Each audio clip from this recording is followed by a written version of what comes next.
So hey anime fans. The series name I What If Deku traveled into Naruto verse.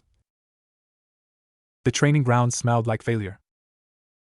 Izuku Midoriya's knuckles were raw, split open in 3 places, blood smearing across the surface of the reinforced training dummy he'd been attacking for the past 2 hours. His costume, his mother had called it his first step toward becoming a hero, hung off his frame in sweat-soaked tatters. The teal fabric that had seemed so full of promise that morning now felt like a second skin of disappointment. 37. He muttered, pushing sweat-soaked green curls out of his eyes. 37 full power smashes and I still can't. He couldn't finish the sentence. Couldn't admit that after 10 months of grueling preparation, after cleaning trash from Dagoba Beach until his back screamed, after eating All Might's hair and feeling power surge through his veins for the first time, he still couldn't control it. One for All wasn't a gift. It was a curse wrapped in a dream. His right arm hung limp at his side, the fingers already beginning to swell. The middle finger was definitely broken. He'd felt it go on the 23rd smash, a sickening pop that had made his vision blur. But he couldn't stop. The UA entrance exam was in 3 days. 3 days to figure out how to use this power without destroying himself. 3 days to prove All Might hadn't made a terrible mistake. You're going to kill yourself. The voice came from behind him, flat, observational, without any particular concern. Izuku spun, immediately regretting it as his broken finger brushed against his side and sent white-hot pain shooting up his arm. A boy stood at the edge of the training ground, maybe 16 or 17, with sunbright blonde hair and eyes the color of a summer sky. He wore an orange jumpsuit that seemed designed to be visible from space, the fabric worn but clean, and on his cheek were 3 faint lines, whisker marks, like a cat's. He held a half-eaten cup of instant ramen in one hand, chopsticks in the other, watching Izuku with an expression that mixed curiosity with something harder to read. You're bleeding on the equipment, the boy added, gesturing with his chopsticks at the training dummy. That's going to be a nightmare to clean up. Izuku's analytical mind, the one part of him that had never failed, kicked into gear immediately. Orange jumpsuit, civilian clothes, not a hero costume. Whisker marks, either a mutation quirk or cosmetic tattoos. Eating on a training ground, either incredibly confident or completely unaware of proper training etiquette. The way he stood, weight balanced, hands loose despite holding food, eyes tracking Izuku's injured arm, that was someone who'd been in fights. Real ones? I'm sorry, Izuku said automatically, bowing even though the motion made his head swim. I didn't realize anyone else was using this space. I can leave, I just needed to. You needed to practice hitting something until your bones broke? The boy took a loud slurp of noodles. That's a weird training method. Izuku's cheeks flushed. It's not, I mean, I'm not trying to, the power I have, it's hard to control, and if I don't figure it out before the exam, I won't be able to. You're explaining too much. The boy pointed at him with the chopsticks again. Also, you're swaying. You should sit down before you fall down. As if on cue, Izuku's knees buckled. He caught himself against the training dummy, barely avoiding a face-first meeting with the ground, and stood there gasping, humiliation burning hotter than the pain in his arm. The boy watched him for a long moment, then sighed, a sound that seemed to carry the weight of genuine annoyance, and set his ramen cup on a nearby bench. All right. Sit. I don't need. I wasn't asking. There was something in those blue eyes that made argument feel pointless.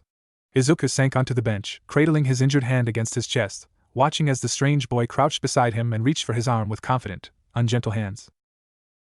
This is going to hurt, the boy said. It did. Izuku bit down on a scream as the boy manipulated his fingers, feeling the bones shift, and then, impossibly, a warmth spread through his hand, green gold light flickering around the boy's palms, and the pain began to recede. The swelling decreased. The broken finger straightened. What? Izuku stared. Is that a healing quirk? I've never seen one that works on broken bones so fast, the recovery time alone should. Not a quirk. The boy's voice was distracted, focused on the healing. Medical ninjutsu. Different thing. Ninjutsu. Izuku's brain, trained on hero analysis from the time he could hold a pencil, immediately began cross-referencing. Ninjutsu was a word from old stories, from pre-quirk era fiction. Shinobi. Hidden villages. The kind of thing that showed up in vintage manga his mother kept in the attic. You're not. Izuku swallowed. You're not from around here, are you? The boy's hand stilled. Those blue eyes lifted to meet his, and for a moment, Izuku saw something ancient in them, not old, exactly, but heavy. Like someone who'd carried things no 16-year-old should have to carry. No, the boy said. I'm not. He released Izuku's hand. The fingers were still pink with new skin, but they moved without pain. Izuku flexed them experimentally, marveling at the impossible healing. Thank you? I don't know how to thank you. I was really worried about the exam, and if I'd had to recover from a broken finger naturally it would have taken weeks, and All Might said. He cut himself off, too late. The boy's expression sharpened. All Might? The #1 hero? The guy with the ridiculous muscles and the smile that never stops? You know All Might? I've been here 3 days. I've seen the news. Hard to miss a guy who looks like he's constantly posing for a statue. The boy stood, brushing off his orange jumpsuit. You're one of his students? Sort of. It's complicated. Izuku stood more carefully, testing his weight. The dizziness had passed. I'm Izuku Midoriya. I'm going to take the UA entrance exam in 3 days. If I pass, I'll start training to become a hero. Hero. The boy said the word like he was tasting it. That's what you call people with quirks who fight villains. That's one way to describe it. Izuku frowned. What do you call them where you're from? The boy was quiet for a moment. Then, we don't have heroes. We have shinobi. Ninja. It's different. Izuku's notebook was in his bag. He could feel it calling to him, begging him to pull it out and start asking questions. A visitor from another world? Another dimension? Someone with a completely different power system, different social structure, different understanding of what it meant to protect people. This was the kind of opportunity he'd dreamed about. But the boy was watching him with those two heavy eyes, and something told Izuku that treating him like a research subject would be a mistake. Different how? Izuku asked instead. The boy considered the question. We protect our villages. Our leaders. The people who pay us. He said it without judgment, just stating facts. Sometimes that means fighting. Sometimes it means dying. Sometimes it means doing things that would make your heroes' faces stop smiling. Izuku thought about All Might, always saving people with a grin. Always reassuring. Always making civilians feel safe because he looked safe. That sounds... He trailed off, not sure what word fit. Hard? The boy offered a humorless smile. Yeah. It is.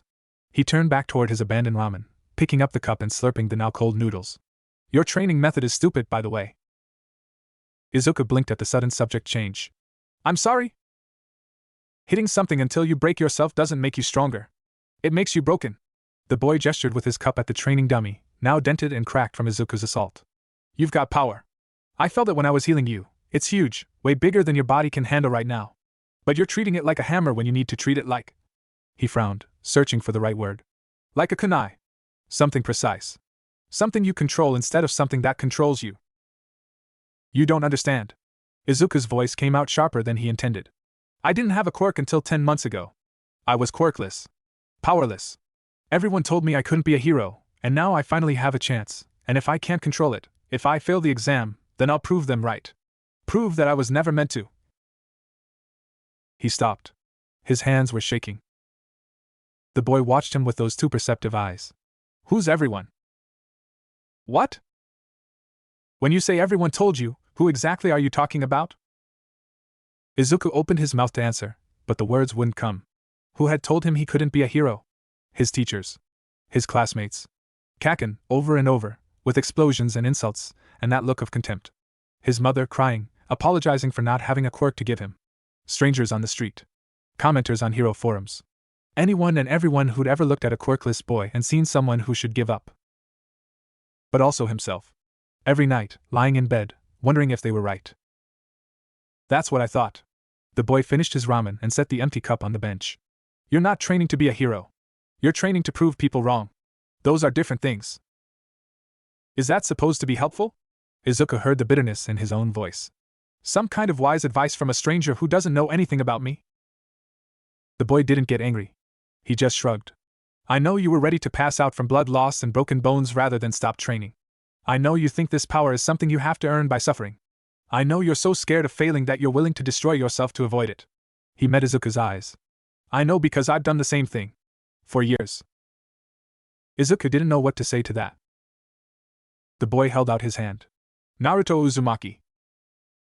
After a moment, Izuku took it. Izuku Midoriya. I know. You said that.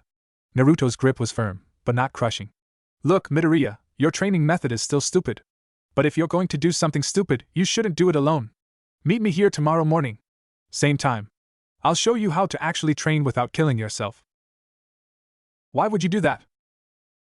Naruto's expression flickered, something complicated passing through those blue eyes. Because I had someone who didn't let me destroy myself.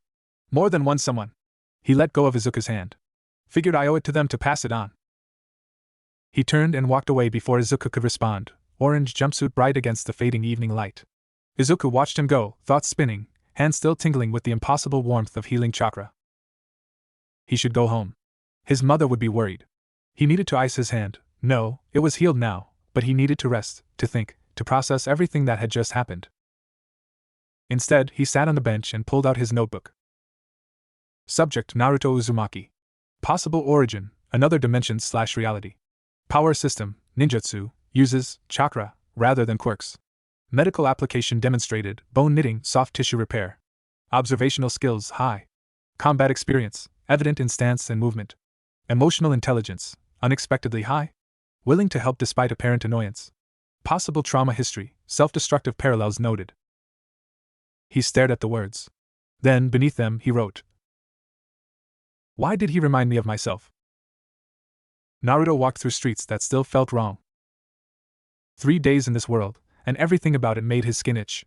The buildings were too tall, too clean. The people walked around with powers, quirks, they called them, that should have made them shinobi, but they used them for everyday things. A woman with fire breath lighting a cigarette. A kid with stretchy arms grabbing a toy from a high shelf.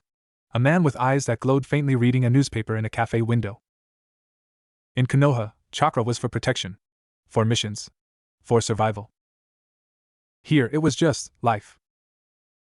He'd ended up in this world the same way he ended up in most trouble, by accident. One moment he'd been chasing a missing nin through a forest near the land of rivers, the next he'd stumbled through something that felt like a sealing jutsu but wasn't, and then he was here. In a city called Mizurufu. In a world where everyone had powers and nobody knew what chakra was. The Hokage, Tsunade, he corrected himself, she'd kill him if she heard him calling her anything else in his head, would have told him to gather information. Find out where he was. Assess threats. Don't do anything stupid. He made it 3 days before finding a kid beating himself bloody against a training dummy. Stupid, he thought, but the word didn't have any heat. He knew stupid. He'd lived stupid for years. He'd punched trees until his hands bled, pushed himself past exhaustion, refused to eat or sleep because training was more important. He'd been so desperate for acknowledgement, for proof that he wasn't the failure everyone said he was, that he nearly killed himself more times than he could count. It took Iruka-sensei pulling him out of a tree after he'd passed out from chakra exhaustion to realize that wasn't training. It was self-destruction.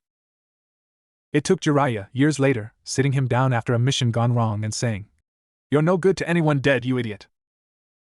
It took Sasuke, of all people, during their final valley fight. "You always push too hard. It's going to get you killed." He'd learned. Slowly. Painfully. He'd learned that training meant rest as much as effort, that pushing past your limits required knowing where your limits actually were, that the people who believed in you didn't want you broken. That kid, Midoriya, hadn't learned that yet. Naruto found a bench near a small park and sat down, tilting his head back to look at the stars. They were different here. Wrong constellations. He checked the first night, hoping for something familiar, but the sky was as foreign as everything else. Somewhere out there, his team was probably looking for him. Sakura would be worried. Kakashi-sensei would be pretending not to be worried while reading his porn in the same spot for hours. Sasuke would never admit to worrying, but he'd be out looking anyway. He needed to get home. But not tonight. And maybe not tomorrow. And until he figured out how to replicate whatever accident had brought him here, he was stuck in a world of heroes and quirks and a kid who didn't know how to stop breaking himself. Naruto closed his eyes. One thing at a time, he thought. Find a way home. Don't cause trouble. And if you can help that green-haired idiot not destroy himself before his big exam. It wasn't a mission. Wasn't an order. Wasn't something anyone had asked him to do. But Iruka-sensei hadn't waited to be asked, either. The next morning, Izuku arrived at the training ground at 5:47 a.m., 43 minutes early, his notebook already filled with questions he'd stayed up all night writing. Naruto was already there. He sat cross-legged on the ground, eyes closed, hands resting on his knees in a position that looked almost meditative. His orange jumpsuit was gone, replaced by training clothes, dark pants, a simple blue shirt, his forehead bare without the headband Izuku now realized he must have carried from his world. "You're early," Naruto said without opening his eyes. "So are you." "Been here since 4. Naruto's eyes opened, and there was something different in them, more focused, more present than the day before. Couldn't sleep. Different world, different sky, it's weird. Izuku sat on the bench, clutching his notebook. I have questions. I figured.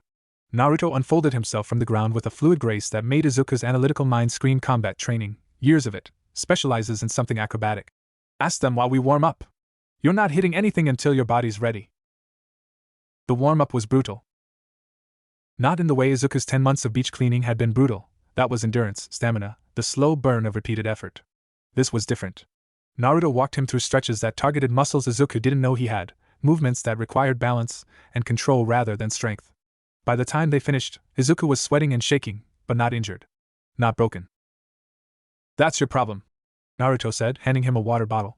You think training means damage. It doesn't. Training means controlled stress followed by recovery. You break yourself down so you can build back stronger. But if you don't give yourself time to build back, you just stay broken. Izuku drank water and tried to process this. It made sense. It was obvious, really. He knew this intellectually from all his research. But knowing and feeling were different things. You said yesterday I was treating my power like a hammer, Izuku said. What did you mean? Naruto sat on the ground across from him, legs crossed, expression thoughtful. When I healed you, I felt your chakra, your power. It's massive. Like, genuinely huge. But it's also… He made a gesture with his hands, trying to shape the concept. It's not yours yet. It's borrowed. Stored. When you try to use it, you're just opening a door and letting it all rush out at once. Of course it breaks you. You're trying to channel a river through a drinking straw. Izuku's heart sank. That was exactly the problem. Exactly what All Might had tried to explain, but couldn't quite put into words. One for All was generations of power accumulated, passed down, growing with each successor. And Izuku was trying to control it with a body that had been quirkless until 10 months ago. I have to use it, Izuku said. The exam is in 2 days. If I can't… You can't. Naruto's voice was flat. Not fully. Not safely. Not in 2 days. He held up a hand before Izuku could protest. But you don't need fully. You need enough. You need to use a tiny fraction of that power, controlled and precise, instead of blasting it everywhere and hoping for the best. How? Naruto smiled, the first real smile Izuku had seen from him.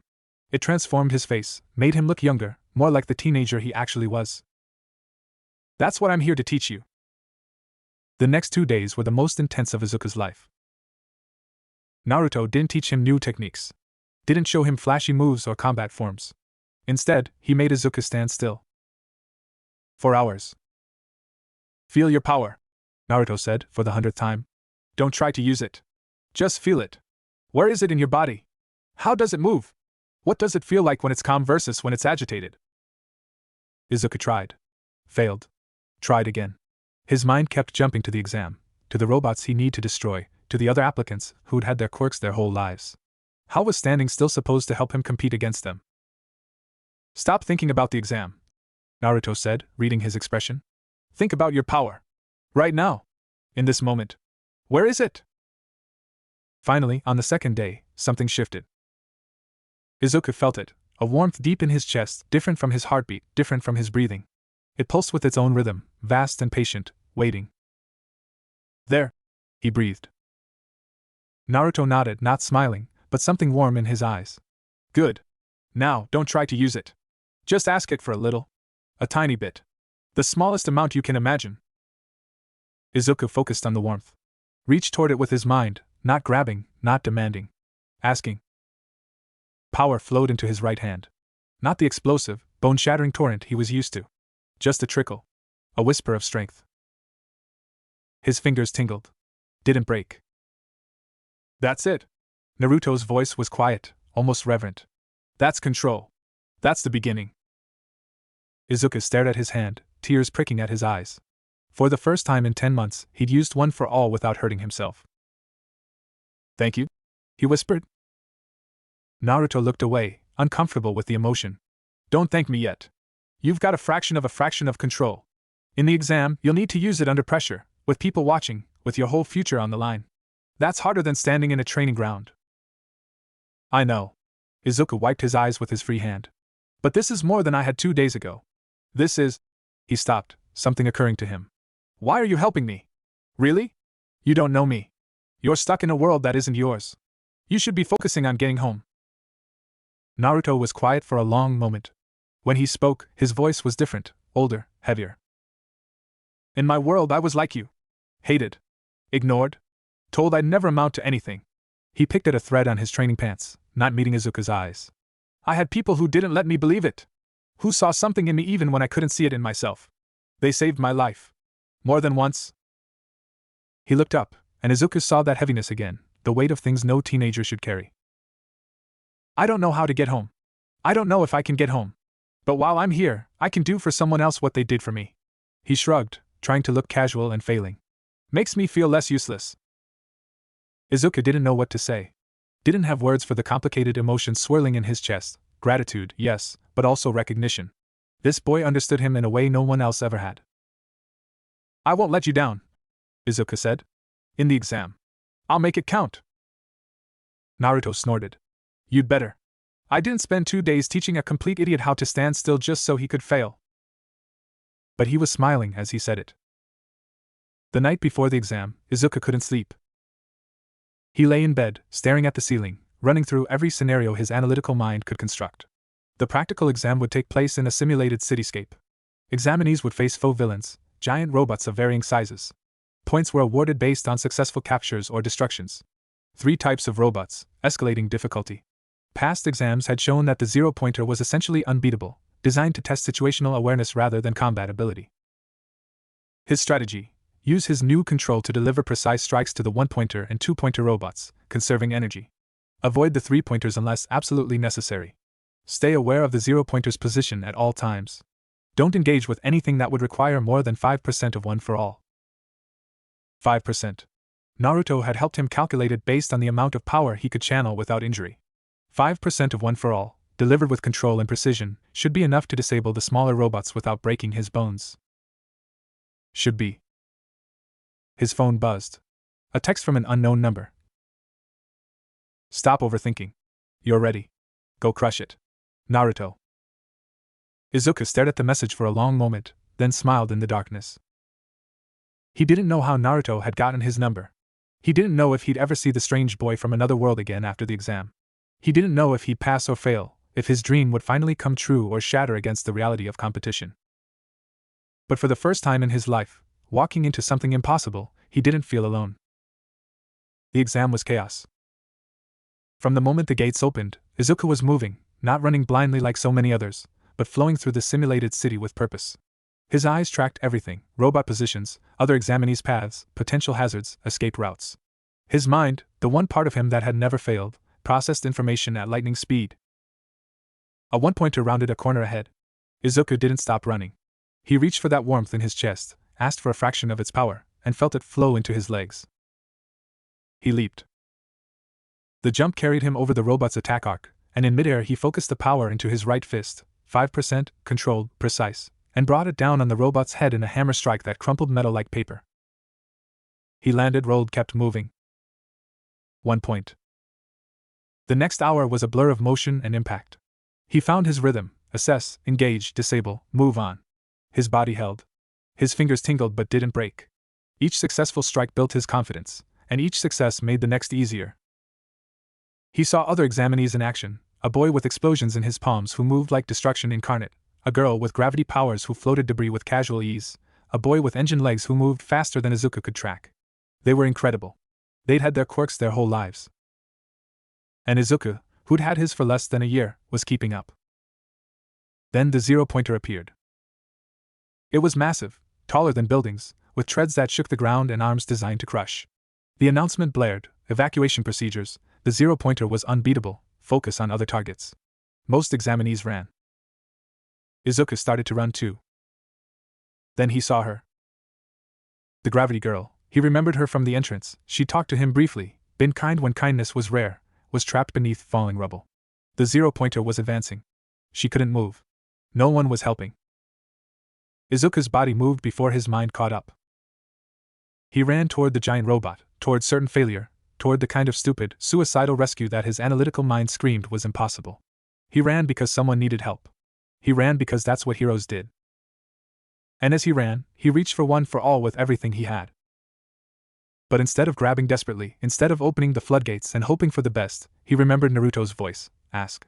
Don't demand. He asked. Power flowed into his legs, into his arms, into his whole body, more than 5%, more than he'd ever safely channeled, but it didn't feel like destruction. It felt like enough. He leaped, clearing debris that should have been impassable. He grabbed the fallen girl, felt her weight in his arms, and kept moving, using the momentum of his jump to carry them both out of the zero-pointer's path. They hit the ground rolling, and Izuku curled around her to absorb the impact, felt ribs crack but not shatter, felt pain but not oblivion. The zero-pointer's foot came down where they'd been standing. For a moment, everything was silent. Then the girl in his arms opened her eyes. You saved me. Izuku couldn't speak, could barely breathe. But as alarms blared and the exam ended and other examinees gathered to stare, he understood something he hadn't before. Control wasn't about holding back. It was about choosing when to let go. That night, Izuku sat on the bench at the training ground, wrapped in bandages, 3 cracked ribs, minor contusions, nothing that wouldn't heal, and clutching his phone. The results wouldn't come for a week. He didn't know if he'd passed. His rescue of the gravity girl might have cost him points, might have helped him. The scoring system was intentionally opaque. All he knew was that he'd done something. Tried something. Used what Naruto taught him to save someone. Footsteps approached. Naruto sat beside him, offering a convenience store on a jirai without comment. They ate in silence for a while. You used more than 5%, Naruto finally said. I know. Ribs? 3. Naruto nodded, accepting this. Worth it? Izuku thought about the girl's face when she'd realized she was safe. Thought about the weight of her in his arms, the terror in her eyes, the relief when they landed. Yeah, he said. It was worth it. Naruto stared at the stars, wrong stars, foreign stars, and said nothing for a long time. I used to have this teacher, he finally said. Old pervert but brilliant. He told me once that the difference between a good shinobi and a great one isn't power. It's knowing what you're willing to sacrifice. Izuku waited. I thought he meant sacrifice for the mission. For the village. For the people you're protecting. Naruto's voice was quiet. Took me years to realize he meant something else. The best ones aren't willing to sacrifice anything. Not their friends. Not their morals. Not themselves. He glanced at Izuku. You could have let her die. Gotten more points. Passed for sure. I know. But you didn't. No. Naruto was quiet for another long moment. Then he stood, stretching like the conversation hadn't happened, like he hadn't just shared something important. Get some rest, problem child. You've got a week to stress about results, and you'll need your strength for all that panicking. Izuku laughed, actually laughed, which hurt his cracked ribs but felt good anyway. You're one to talk about not panicking. Hey, I'm an expert at not panicking. I'm also an expert at panicking. It's a versatile skill set. Izuku watched Naruto walk away, orange jumpsuit bright against the night, and felt something settle in his chest. Not certainty about the exam. Not confidence about his future. Just gratitude. For a stranger from another world who'd seen him breaking and decided to help. Naruto, he called. Naruto paused, half turning. Thank you? For everything. For a moment, Naruto's expression was open, vulnerable in a way Izuku hadn't seen before. Then the mask slid back into place, and he waved without turning around. Don't thank me yet. You've still got a lot to learn. He disappeared into the night, and Izuku sat alone on the bench, staring at stars that were wrong for both of them, and wondered what happened next. He didn't know that Naruto was wondering the same thing. Didn't know that in a hidden village far away, people were searching for their missing teammate. Didn't know that forces in this world had noticed the anomaly, the boy with whisker marks and chakra where quirks should be. Didn't know that the real test was only beginning. But he would learn. They both would. The week between the UA entrance exam and the results was the longest of Izuku's life. He told himself he wasn't obsessing. He told himself that constantly checking his phone, refreshing his email, and calculating and recalculating his probable score was just being prepared.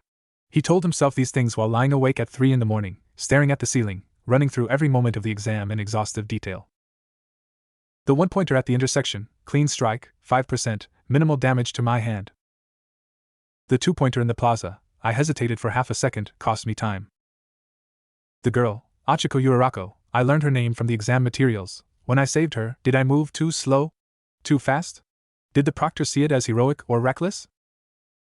Round and round his thoughts went, a hamster wheel of anxiety that never stopped. His mother noticed, of course. Inko Midoriya had spent 16 years learning to read her son's silences, and the silences that week were louder than any words. She made his favorite meals, left cups of tea by his elbow, and didn't ask questions he couldn't answer.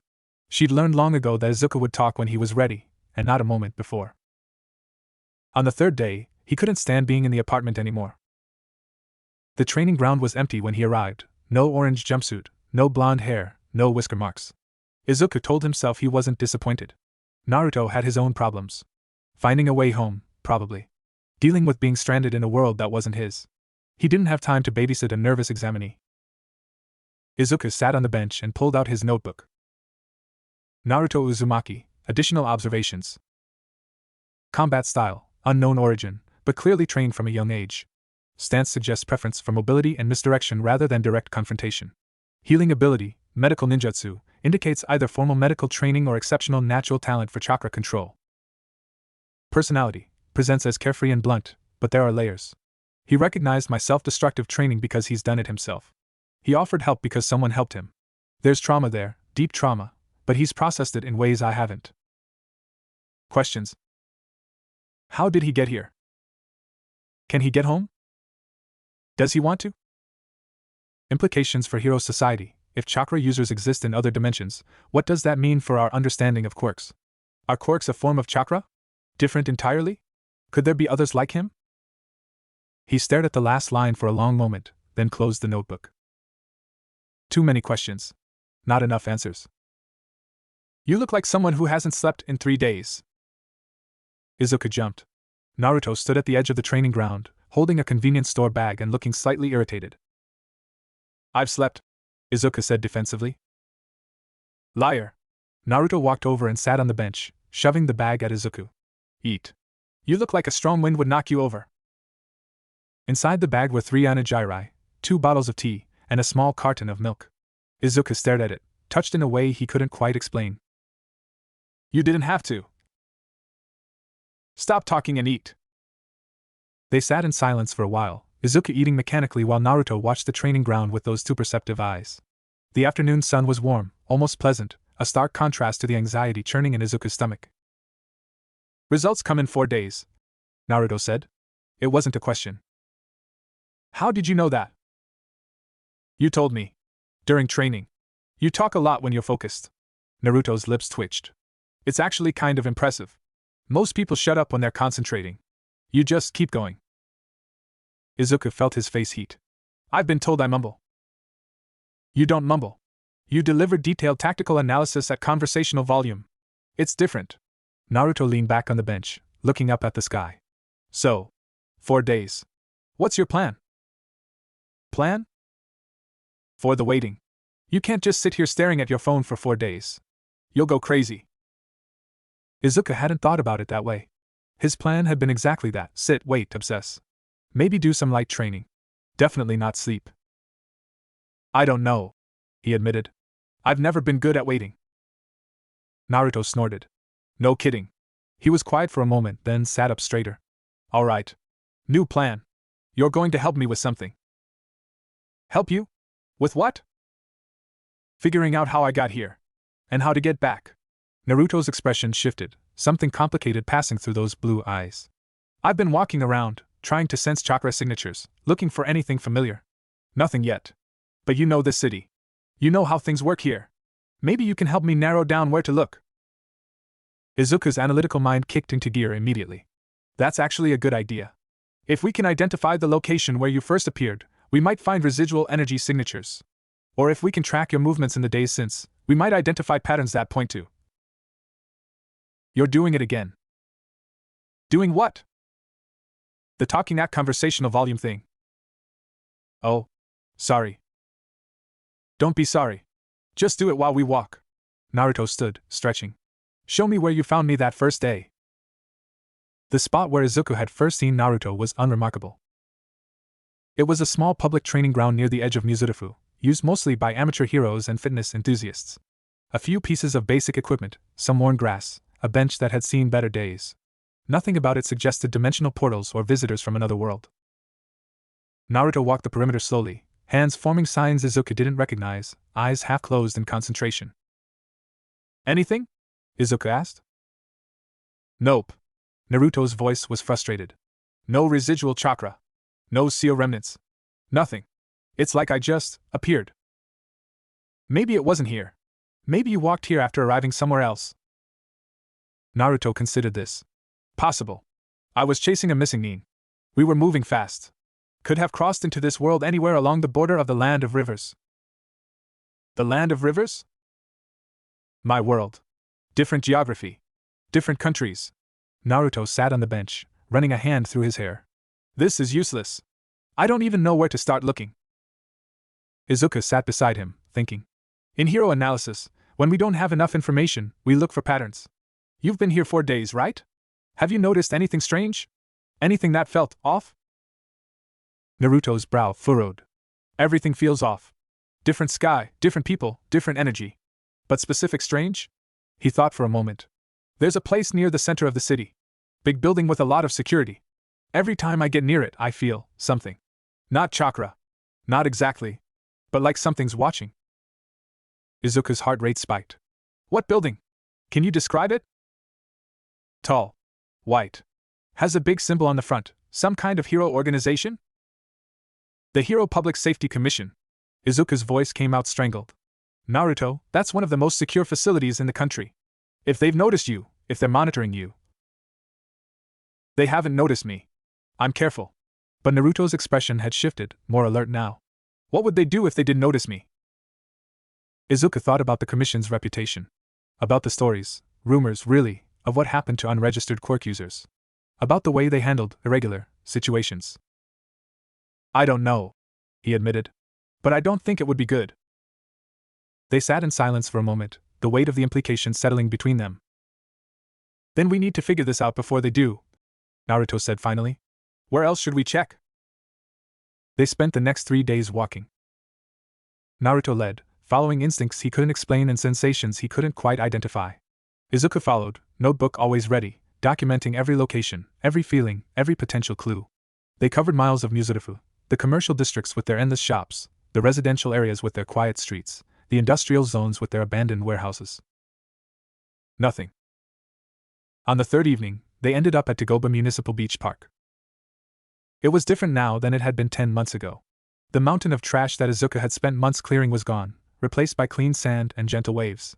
A few families were packing up for the evening, children laughing, parents calling warnings about dinner time. Naruto stood at the water's edge, staring out at the horizon. This is where you trained, he said. It wasn't a question. How did you know? The way you look at it. Like it's important. Naruto knelt, touching the sand. 10 months, you said? Cleaning this whole beach? By hand. Piece by piece. Izuku sat on a nearby rock, memories washing over him. I didn't have a quirk then. I was quirkless. Everyone said I couldn't be a hero. But all might. He stopped, suddenly aware he was about to reveal something he shouldn't. The number one hero? The one who gave you that power? Izuku nodded slowly. There was no point in hiding it. Naruto had already felt one for all, had helped him learn to control it. He deserved to know where it came from. He chose me. To carry on his power. His legacy. Izuku looked down at his hands, still bearing the marks of that first training session with Naruto, still healing from the exam. I don't know why. There were so many other candidates. People with better quirks, better bodies, better everything. But he chose me. Naruto was quiet for a long moment. When he spoke, his voice was soft. I know how that feels. Izuku looked up. In my world, there's this thing called a Jinchuriki. A person who has a tailed beast sealed inside them. A monster. Naruto's voice was flat, reciting facts like they didn't hurt. Was one. The nine-tailed fox. Most powerful of all of them. People hated me for it. Feared me. Treated me like I was the monster instead of the container. Izuku's breath caught. He wanted to say something, offer comfort, ask questions, do something, but Naruto kept talking. There was this old man. The third Hokage, like the leader of my village. He knew what I was. Knew what I carried. And he believed in me anyway. Told me I could be more than the monster they saw. Naruto's jaw tightened. He died before I could prove him right. Died protecting the village from someone who wanted to use me. I'm sorry. Don't be. It was a long time ago. But Naruto's voice cracked slightly on the words. I've had other people since then. Teachers. Teammates. People who believed in me even when I didn't believe in myself. He finally looked at Izuku, and there was something raw in his expression. That's why I know how you feel. That weight, carrying someone's belief, someone's legacy, it's heavy. Heavier than any physical thing. Izuku thought about All Might. About the smile that never wavered, the confidence that never cracked, the way he'd looked at Izuku and said, "You can be a hero." It is heavy, he agreed. But it's also light? Does that make sense? Naruto considered this. Yeah. Actually, it does. He stood, brushing sand from his pants. Come on. We should get back before dark. Your mom will worry. How do you know about my mom? You mentioned her. During training. You talk a lot, remember? Izuku didn't remember mentioning his mother, but he'd learned that Naruto noticed things other people missed. He fell into step beside the other boy as they walked away from the beach, leaving the waves behind. You never told me why you were chasing that missing Nin, Izuku said. The one that led you here. Naruto's expression darkened. He was dangerous. Killed people. Had to be stopped. That's it. Just had to be stopped. What else is there? He was hurting people. I stopped him. That's what shinobi do. Izuku thought about the heroes in his world, the ones who fought for fame, for rankings, for money. The ones who smiled for cameras and signed autographs and treated villain fights like performances. He thought about All Might, who was different, who truly seemed to save people because it was right. Is that what all shinobi believe? He asked. That protecting people is just what you do. Naruto was quiet for a moment. No. Some do it for money. Some for power. Some because they're ordered to. He glanced at Izuku. The best ones do it because they can't imagine doing anything else. Like you? The question hung in the air between them. Naruto didn't answer immediately, and when he did, his voice was thoughtful. I used to want acknowledgement. Wanted people to see me, to respect me, to stop treating me like a monster. That's why I wanted to become Hokage, the leader of my village. He smiled, but it was complicated. Somewhere along the way, it stopped being about me. Started being about protecting the people who matter. About making sure no one else had to feel as alone as I did. Izuku absorbed this. It was so similar to his own journey, wanting to be a hero to prove he wasn't worthless, to show everyone who doubted him that they were wrong. But lately, especially since meeting Naruto, that motivation had started to feel small. When I saved that girl in the exam, Izuku said slowly, I wasn't thinking about proving anything. I wasn't thinking about points or rankings or what anyone would think. I just saw someone who needed help, and I moved. That's the feeling, Naruto said. That's what matters.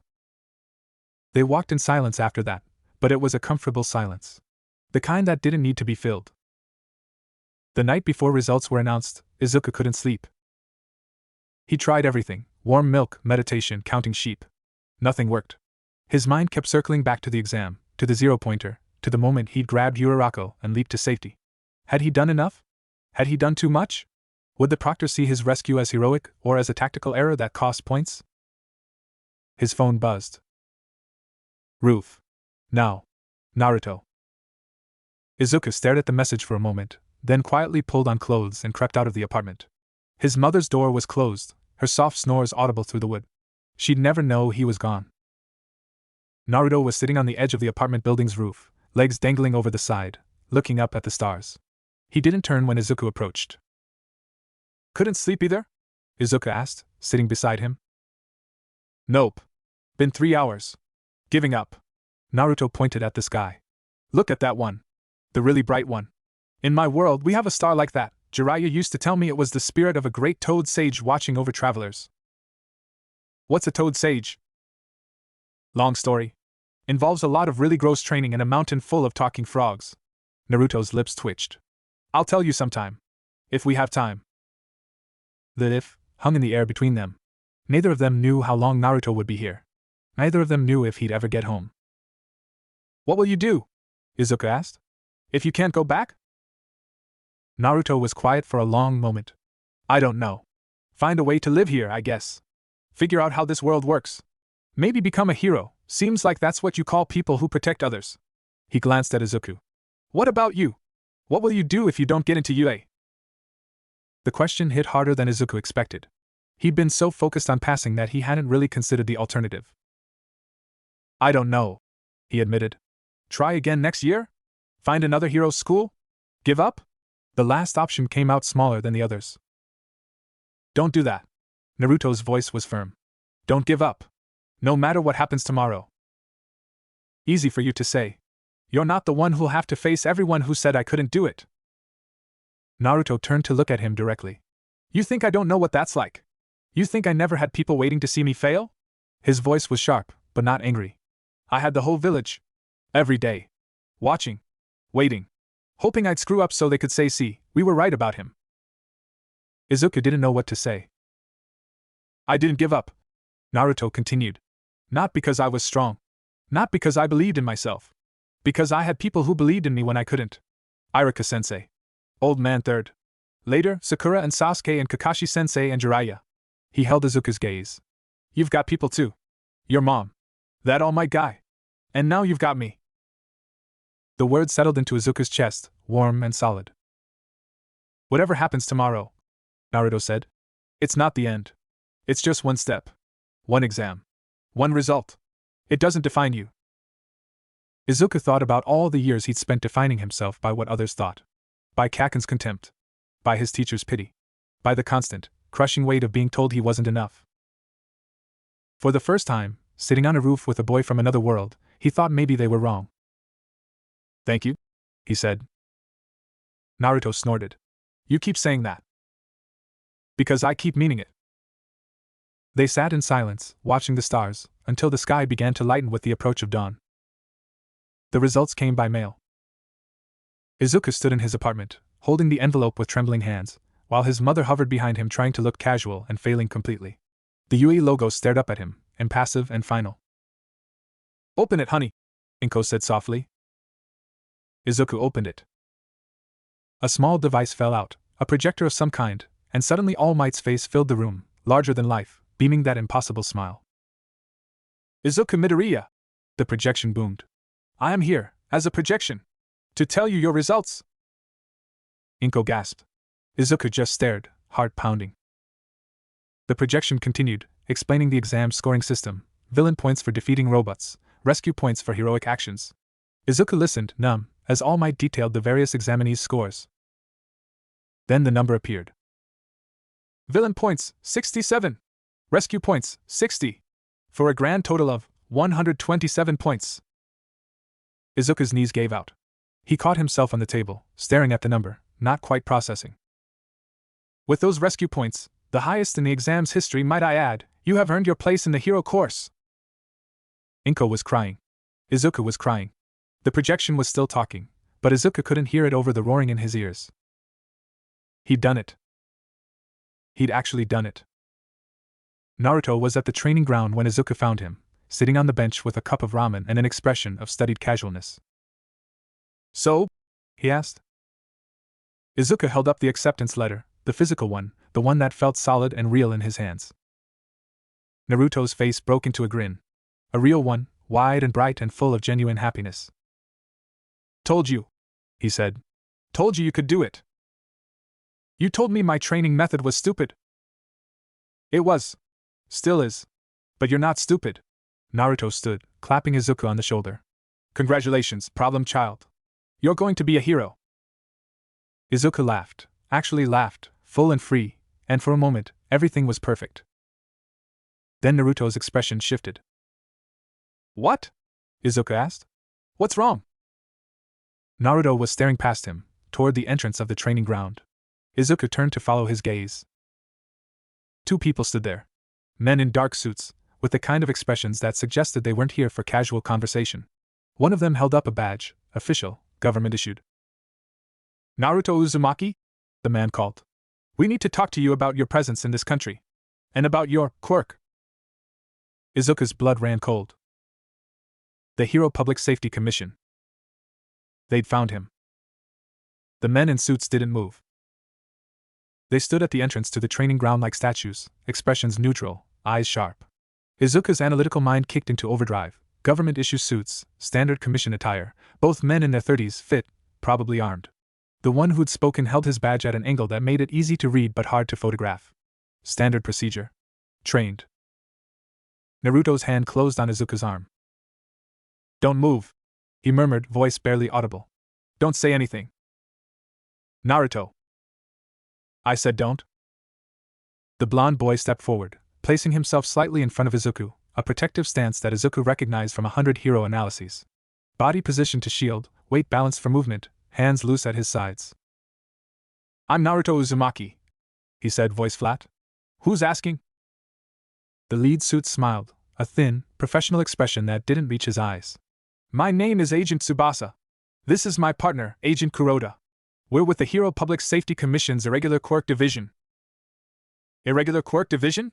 Izuku couldn't help himself. I've never heard of. That's the point, young man. The other agent, Kuroda, had a voice like gravel. We handle situations that don't fit standard categories. Naruto's shoulders tightened almost imperceptibly. I don't have a quirk. We know. Tsubasa's smile widened slightly. That's what makes you interesting. The silence that followed was heavy with implication. Izuku's mind raced. How did they know? What did they know? Had they been watching Naruto since he arrived? Were they monitoring all unusual energy signatures in the city? I'm going to need you to come with us, Mr. Uzumaki. Tsubasa's voice was pleasant, reasonable, utterly without warmth. We have some questions about your origins, your abilities, your intentions while in our country. And if I say no? The two agents exchanged a glance. When Tsubasa looked back, something hard had entered his eyes. Then we'd have to insist. Naruto laughed. It was a sharp sound, completely devoid of humor. You've got about 3 seconds to explain what insist means before I decide you're a threat and act accordingly. Threat? Kuroda's eyebrows rose. Young man, we're government officials. We're here to help. I've met government officials before. The ones who help don't send 2 agents to corner people in empty training grounds. Naruto's stance shifted, subtle, but Izuku caught it. Weight lower now. Hands higher. Ready. Izuku stepped forward before things could escalate. Wait, he said, holding up his hands. Everyone wait. Agent Tsubasa, Agent Kuroda, I'm Izuku Midoriya. I'm a UE applicant. Actually, I just got my acceptance this morning. Naruto is my friend. He's not a threat to anyone. Tsubasa's gaze shifted to Izuku, evaluating. UE, you say? Congratulations. But this doesn't concern you, young man. This is a matter of national security. National security? Izuku's voice rose despite himself. He's been here a week. He hasn't hurt anyone. He helped me train for the exam. If anything, he's done more good than most registered heroes. Midoriya. Naruto's voice was sharp. Stop. But Izuku couldn't stop. The unfairness of it. Naruto had done nothing wrong, had only helped, and now these faceless bureaucrats wanted to take him away to some facility where he'd be poked and prodded and… You're very passionate about your friend. Kuroda's gravel voice was thoughtful. That's admirable. But passion doesn't change the facts. Mr. Uzumaki appeared in this country without warning, without documentation, without any record of entry. His abilities don't match any known quirk classification. He's an unknown variable, and unknown variables are, by definition, risks. A risk to who? Civilians? He saved my life. He healed my broken bones. That's enough. Naruto's voice cut through Izuku's tirade like a blade. He didn't turn around, didn't look away from the agents, but his words were clearly meant for Izuku. You're not helping. Go home. What? No, I'm not leaving you with. Go. Home. Naruto's voice softened fractionally. This isn't your fight. And I can handle myself. Izuku wanted to argue. Wanted to stay, to help, to do something. But the look in Naruto's eyes when he finally glanced back, it wasn't anger. It was something worse. It was acceptance. He'd been through this before. People in authority, people with power, coming to take him away. He knew how this story went. And he was telling Izuku to leave before he got caught in it too. I'll call someone, Izuku said, backing away. I'll find help. I won't just… Midoriya.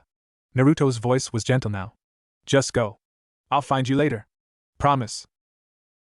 The promise hung in the air between them, fragile and desperate. Izuku wanted to believe it. Needed to believe it. He turned and ran. Behind him, he heard Tsubasa's pleasant voice. Now then, Mr. Uzumaki. Let's talk. Izuku ran all the way home.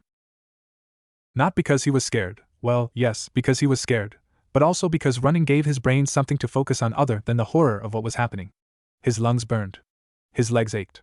By the time he burst through the apartment door, he could barely breathe. Izuku? Inko appeared from the kitchen, worry immediately creasing her face. Honey, what's wrong? What happened? I need. He gasped, bent over, trying to catch his breath. I need to call All Might. I need his number. All Might? The number one hero? Why would you have his number? Izuku straightened, met his mother's eyes, and made a decision. Mom, I have to tell you something. About how I got my quirk. About the exam. About everything. It took an hour. Inko listened without interrupting, though her hands twisted in her apron the entire time. She cried when he told her about the sludge villain, about All Might saving him, about the moment the number one hero had looked at her quirkless son and seen potential. She cried harder when he told her about the training, the exam, the rescue. And when he finally got to Naruto, the boy from another world, the teacher who'd helped him control his power, the friend who was even now being taken away by government agents, her face hardened in a way Izuku had never seen. Give me the phone, she said. What? All Might's number. Give it to me. She held out her hand, and Izuku, stunned, handed over his phone. I don't know what kind of mother lets her son face these things alone, but I'm not that kind. If the number one hero is going to be involved in my baby's life, he's going to answer to me. Izuku watched, speechless, as his mother dialed and put the phone to her ear. Hello?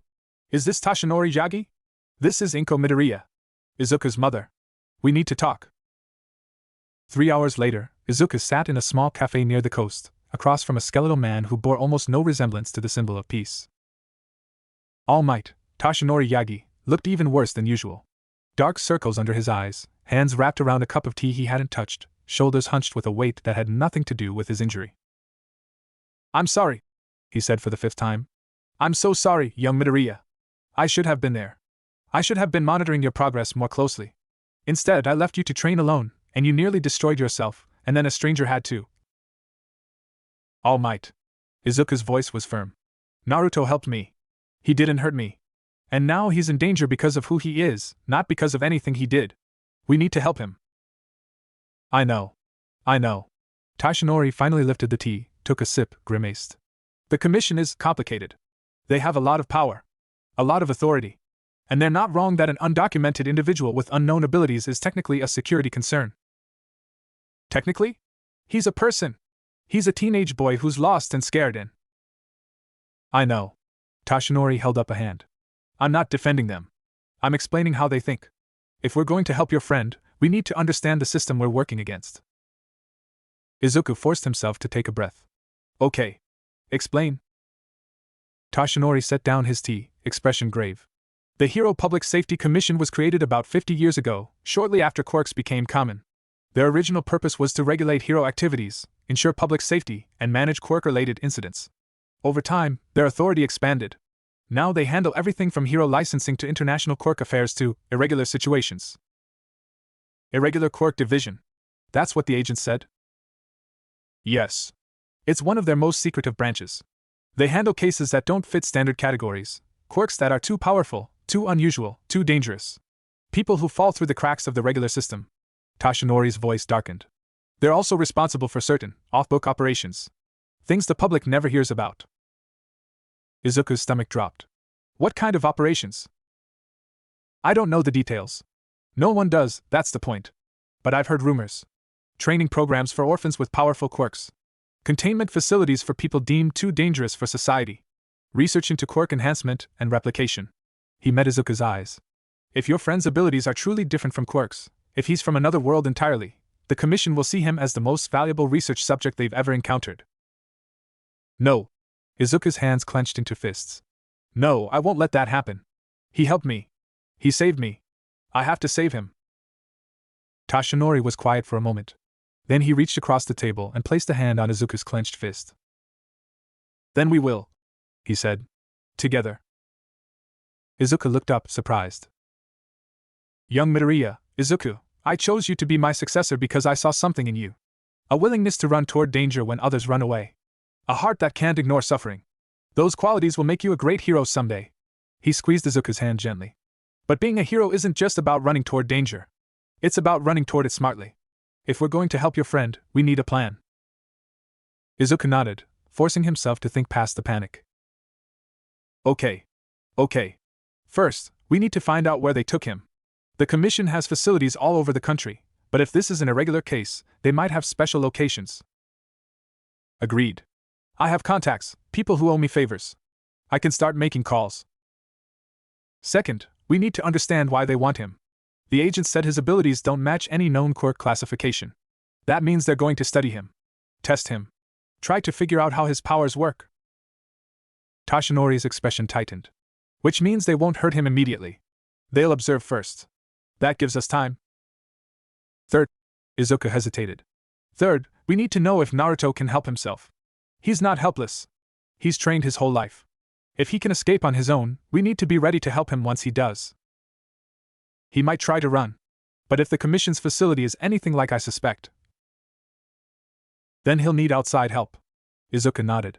Okay. So we gather information, make contact if possible, and prepare for extraction.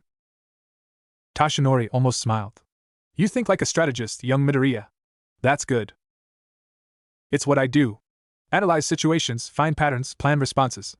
Izuku pulled out his notebook, always present, always ready.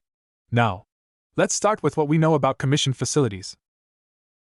While Izuku planned, Naruto sat in a room with no windows. It wasn't a cell, exactly. The bed was comfortable enough. The bathroom was private. The door wasn't locked, he checked, but he knew without testing that leaving would trigger alarms. Cameras watched from every corner, small and discreet but unmistakable to someone trained to notice such things. He'd been here for, he didn't know. Hours? A day? The lighting was artificial, constant, designed to disorient. A psychological tactic he recognized from his own world's interrogation methods. The room had no sharp edges. No objects that could be used as weapons. The walls were padded beneath a layer of fabric designed to look normal. They'd taken his clothes, the training clothes he'd been wearing, and given him soft, shapeless garments that couldn't be torn or twisted into tools. Professional. Thorough. Experienced.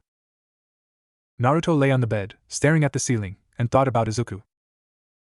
The kid had wanted to stay. Wanted to fight. Wanted to protect him. It would have been stupid. Izuku had no training for this kind of situation, no experience with capture or interrogation, but Naruto couldn't deny that it touched him. In his world, people had spent years avoiding him, treating him like a monster. Izuku had known him a week and was ready to fight government agents on his behalf. Stupid kid, Naruto thought, but there was no heat in it. Good kid. The door opened. Agent Tsubasa entered, followed by someone new, a woman in a white coat, middle-aged, with sharp eyes and a clipboard. A scientist, Naruto guessed. Or a doctor. Someone who wanted to study him. Mr. Uzumaki. Tsubasa's voice was still pleasant, still reasonable, still utterly without warmth. I hope you've been comfortable. We tried to make the accommodations suitable. Peachy, Naruto said flatly. Love the decor. Really sells the secret prison aesthetic. Tsubasa's smile didn't waver. This isn't a prison. It's an observation facility. We're simply trying to understand you, your origins, your abilities, your intentions. Once we've done that, we can discuss next steps. Next steps? Like what? Sending me home? Letting me go? That depends on what we learn. The woman stepped forward. My name is Dr. Shiromi. I'm going to ask you some questions if you don't mind. About your powers. About how they work. Naruto sat up slowly, swinging his legs off the bed. He didn't stand, no need to give them a reason to be nervous, but he made sure his posture was relaxed. Loose. Unthreatening. Ask away. Dr. Shiromi glanced at Tsubasa, who nodded slightly. She consulted her clipboard. You've stated that you don't have a quirk. Is that correct? Correct. Then what do you call your abilities? Chakra. It's a different system entirely. We're born with it, everyone is in my world, but we have to train to use it. It's not like quirks, which just appear. Fascinating. Dr. Shiromi made a note. And this chakra, can anyone learn to use it? Technically, yes. But it takes years of training. Decades for the advanced stuff. Naruto shrugged. I've been training since I was 6. Some people start later. Some people never really learn. And the abilities you demonstrated, the healing, the enhanced strength, these are standard applications? They're basic. Entry level. Naruto let a hint of amusement show. You should see what I can really do. Tsubasa's eyes narrowed slightly. Is that a threat, Mr. Uzumaki? It's a fact. You want to know what I can do? I'm telling you. The stuff you saw, healing broken bones, jumping higher than normal, that's nothing. I've fought people who could level mountains. I've survived attacks that would turn this building to dust. He met Tsubasa's gaze evenly. I'm not threatening you. I'm explaining that if I wanted to hurt anyone I would have. I didn't. I won't. But if you keep me here, keep treating me like a threat, eventually I'm going to run out of patience. Silence. Dr. Shiromi's pen had stopped moving. Tsubasa's pleasant expression had frozen on his face.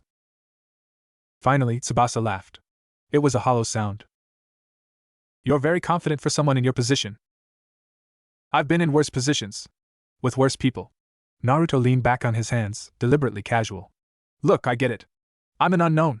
In your position, I'd be cautious too. But I'm not your enemy. I'm not here to hurt anyone. I'm just trying to find a way home. Help me do that, and I'll be out of your hair forever. Tsubasa and Dr. Shiromi exchanged a glance. That's not how this works, Tsubasa said finally.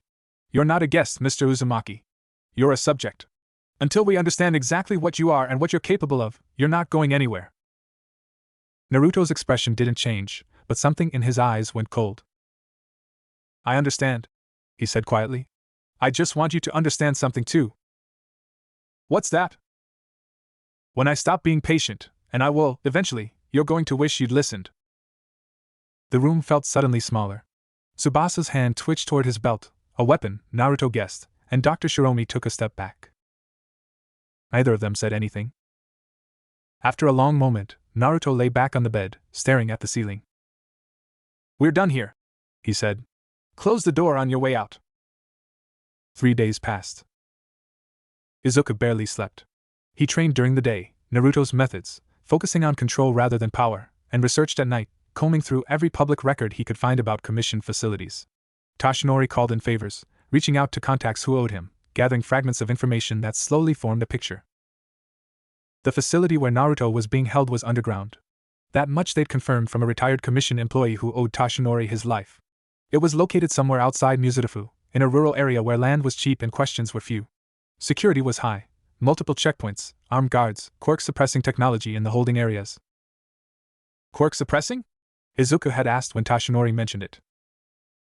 Technology that neutralizes quirk factors. Creates a field that makes quirks unusable. Toshinori's expression was grim. It's controversial, civil liberties groups have been fighting it for years, but the Commission uses it in their high-security facilities. Will it work on chakra? We don't know. That's the problem. On the third night, Izuku sat on his roof, the same roof where he and Naruto had watched the stars, and stared at the sky. Naruto had been in that facility for 3 days. 3 days of questions, tests, observation. 3 days of being treated like a specimen instead of a person. 3 days of isolation. He's been through worse, Izuku told himself. He survived being hated by an entire village. He survived battles with people who could level mountains. He can survive this. But knowing it and feeling it were different things. His phone buzzed. Got something. Come to the cafe. Toshinori. Izuku was moving before he finished reading. The cafe was empty at this hour, just Toshinori huddled in a corner booth with a cup of tea that was probably cold. He looked even more gaunt than usual, if that was possible. What is it? Izuku asked, sliding into the seat across from him. Location. Toshinori slid a folder across the table. An old military installation about 40 kilometers outside the city. Decommissioned 20 years ago, but the commission took it over quietly about a decade back. Underground levels, reinforced construction, multiple redundant security systems. Izuku opened the folder, scanning the contents. Maps. Security schematics. Personnel rotations. It was more than he'd hoped for. How did you get this? Old friend. Works in satellite imagery analysis for the government. Didn't ask why I needed it. Toshinori's eyes were tired. Young Midoriya, I need you to understand something. Breaking into a commissioned facility is illegal. It's treason. If we're caught, we'll both go to prison, assuming they don't just make us disappear. I know. And even if we succeed, even if we get your friend out, we'll be fugitives. Wanted criminals. Everything you've worked for, everything you've dreamed of, it could be gone. Izuku looked at the folder. At the maps. At the schematics that showed where Naruto was being held. I know, he said again. But he helped me when he didn't have to. He taught me when he didn't owe me anything. He believed in me when I didn't believe in myself. He met Tashinori's eyes. I can't just leave him there. Tashinori was quiet for a long moment. Then, slowly, he smiled. That's exactly what I hoped you'd say. The plan came together over the next 2 days. They couldn't just storm the facility. That would be suicide. They needed stealth, precision, and a way to neutralize the quirk suppression technology long enough for Naruto to use his abilities. Tashinori would provide distraction, a hero visit, to the facility's above-ground offices, calling in a favor from a commission official who owed him. While he kept the administration busy, Izuku would infiltrate through a maintenance entrance identified in the schematics. The quirk suppression field was the biggest unknown. If it worked on chakra, Naruto would be helpless. If it didn't, he might be able to fight his way out on his own. We need to assume it works, Izuku said, tracing the schematics with his finger. That means we need to disable it before we reach his cell. The control room is here, level 3, center of the facility. If I can get there first, I can shut it down. Tashinori frowned. That's deep. You'll have to bypass multiple security checkpoints. I know. But if I go straight for Naruto's cell and the suppression field is active, he won't be able to help. We'll both be trapped. It was risky. Insanely risky. Izuku had no combat training beyond what Naruto had taught him in those 2 days. No experience with infiltration or evasion. No backup if things went wrong. But he had his mind. His analysis.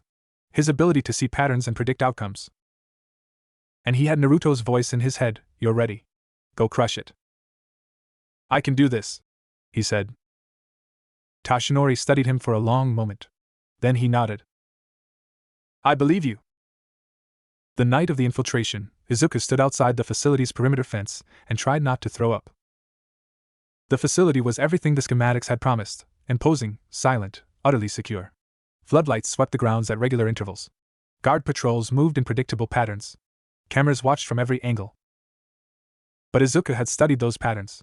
Memorized them. He knew exactly when the floodlights would pass, exactly when the guards would change position, exactly where the cameras had blind spots. 3 minutes until the patrol gap. 2 minutes to reach the maintenance entrance. 30 seconds to bypass the lock. He moved. The fence was electric, he'd expected that, but the schematics showed a grounding point near the maintenance entrance where the charge was weaker. He crawled beneath it at the lowest point, feeling the hair on his arms stand up from the proximity, and emerged on the other side shaking but alive. The maintenance entrance was exactly where it should be. The lock was electronic, but the schematics had included the override code, a gift from Tashinori's contact. Izuku punched it in, heard the click of the bolt retracting, and slipped inside. Darkness. Concrete walls. The hum of machinery. He was in. Level 1 was administrative, offices, break rooms, storage. Empty at this hour. Izuku moved quickly but quietly, following the route he memorized. Stairs at the end of the hall. Down to level 2. Level 2 was different. The lights were brighter here, the air colder. Doors lined the hallway, each with a small window and a keycard reader. Through one window, Izuku saw a man sitting on a bed, staring at nothing, another prisoner, maybe, someone else the commission had decided needed to disappear. He forced himself to keep moving. He couldn't help everyone tonight. He had to focus on Naruto. Level 3 was the control room. 2 guards stood outside, bored and under alert. Izuku watched them from the shadows, analyzing. Their stance was relaxed. Their attention was on each other, not their surroundings. They'd been here too long, done this too many times, stopped expecting trouble. He couldn't fight them. He had no combat training, no quirk that would help in a direct confrontation. But he didn't need to fight them. He just needed to distract them. The fire alarm was 3 doors down. Izuku crept to it, took a breath, and pulled. The sound was deafening. Lights flashed. The guard shouted, drew weapons, moved toward the source of the alarm. Izuku slipped past them in the chaos, reaching the control room door just as they disappeared around the corner. The door was locked. Of course it was locked. But the override code for this level was different. He memorized it anyway, just in case. His fingers flew across the keypad. Access granted? He slipped inside. The control room was small, filled with monitors and equipment. Izuku scanned the panels, searching for the suppression field controls. There, a large switch labeled QS7, with a protective cover to prevent accidental activation. He flipped the cover, reached for the switch. Don't move! The voice came from behind him. Cold. Familiar. Izuku turned. Agent Tsubasa stood in the doorway, a gun in his hand, pointed directly at Izuku's chest. Impressive, Tsubasa said. Really? A 16-year-old kid, breaking into a secure commission facility. I almost want to applaud. Izuku's heart hammered. His mouth was dry. But somewhere beneath the fear, his mind was still working, still analyzing. Tsubasa was alone. His gun was standard issue, lethal but not quirk-suppressing. He was standing in the doorway, blocking the only exit, but that meant his back was to the hallway. If someone came up behind him. Put your hands where I can see them, Tsubasa ordered. Slowly. Izuku raised his hands. His mind raced. Naruto is somewhere in this facility. The suppression field is still active. If I can't turn it off, he can't help. If I'm caught, there's no one else. I know about your friend, Tsubasa said, stepping closer. The Yui applicant with the borrowed power. I know about All Might's involvement. I know about your little planning sessions at that cafe. He smiled, thin, cold, utterly without warmth. You're not as sneaky as you think, kid. Keep him talking. Buy time. Hope for an opportunity. If you knew, why didn't you stop us earlier? Because we wanted to see what you'd do. Who you'd contact. What you knew. Tsubasa's eyes gleamed. You've been very helpful, Midoriya. You led us straight to All Might's involvement. You confirmed the extent of your friend's influence. And now, breaking into this facility, you've given us all the justification we need to detain you both. Izuku's blood ran cold. You planned this. You wanted me to come. Of course. A quirkless boy with delusions of heroism, breaking into a government facility to rescue his illegal alien friend? It's perfect. The public will eat it up. And the Commission will have all the authority it needs to deal with your friend however we see fit. The gun never wavered. Tsubasa's smile never flickered. Now. Step away from the controls, and maybe I'll go easy on you. Izuku didn't move. His mind was spinning, searching for an out, for any possibility, for something. But there was nothing. He'd walked into a trap. He'd led them straight to Tashinori. The lights went out. Not all of them. The emergency systems kicked in immediately, bathing the room in red, but for one crucial second, there was darkness. In that second, something moved. Tsubasa screamed.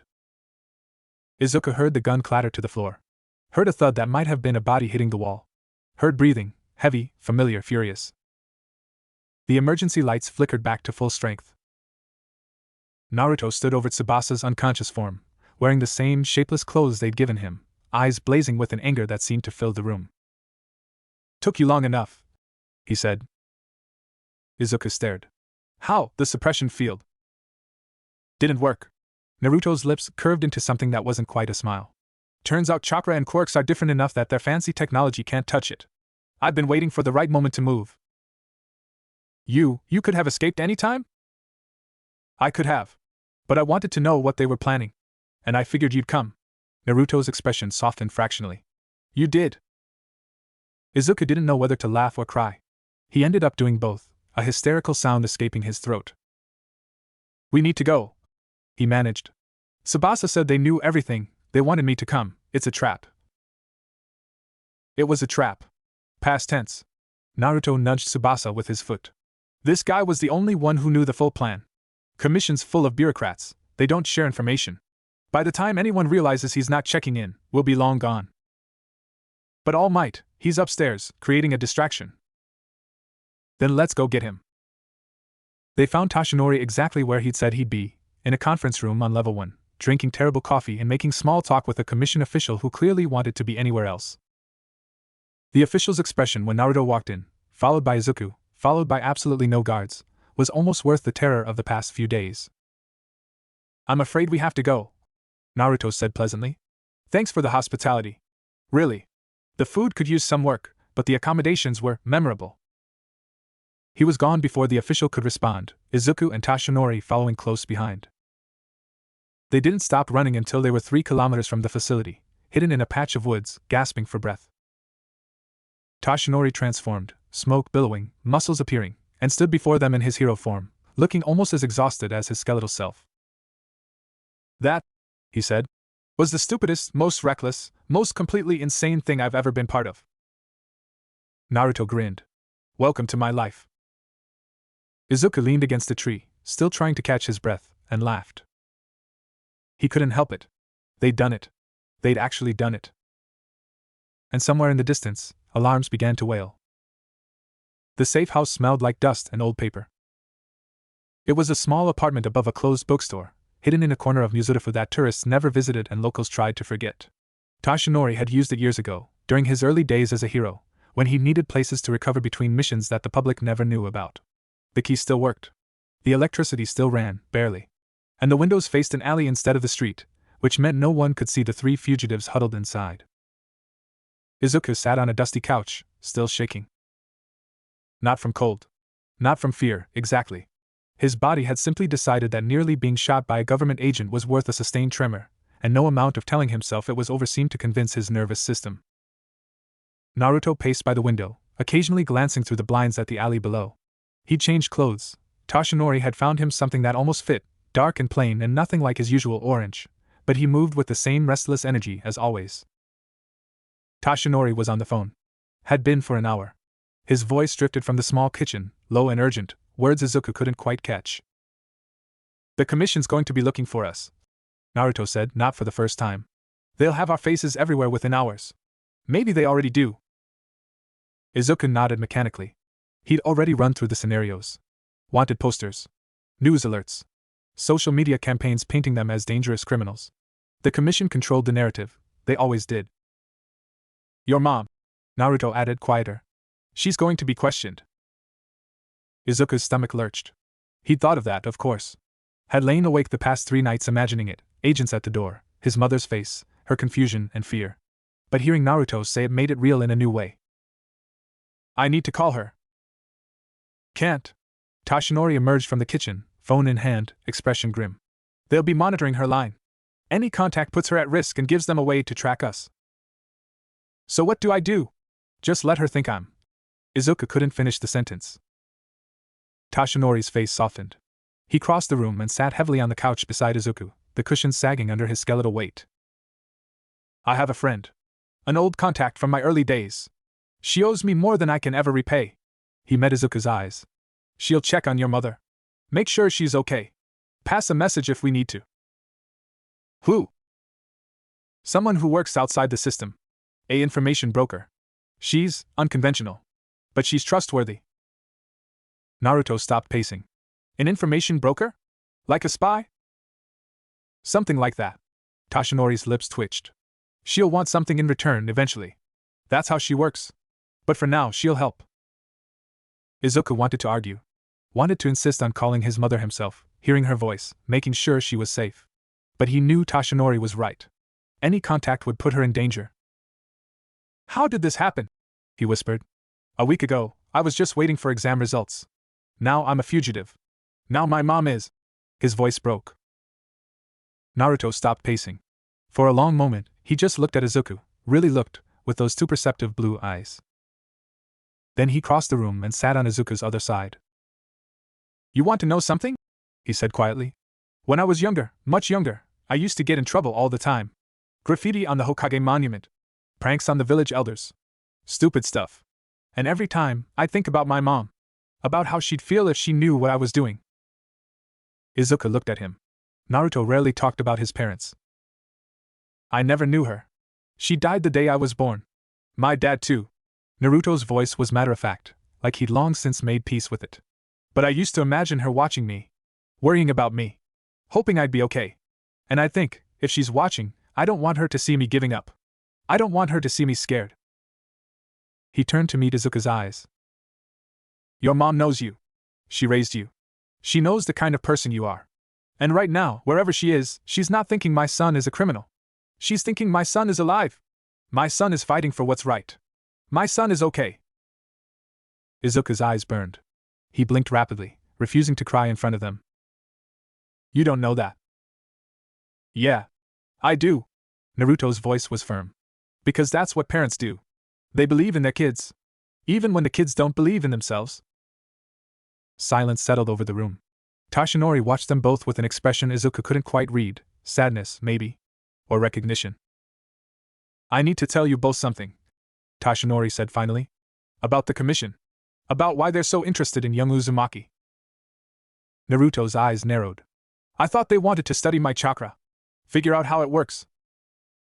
That's part of it. But there's more. Tashinori leaned forward, elbows on his knees. The commission has been researching quirk enhancement for decades.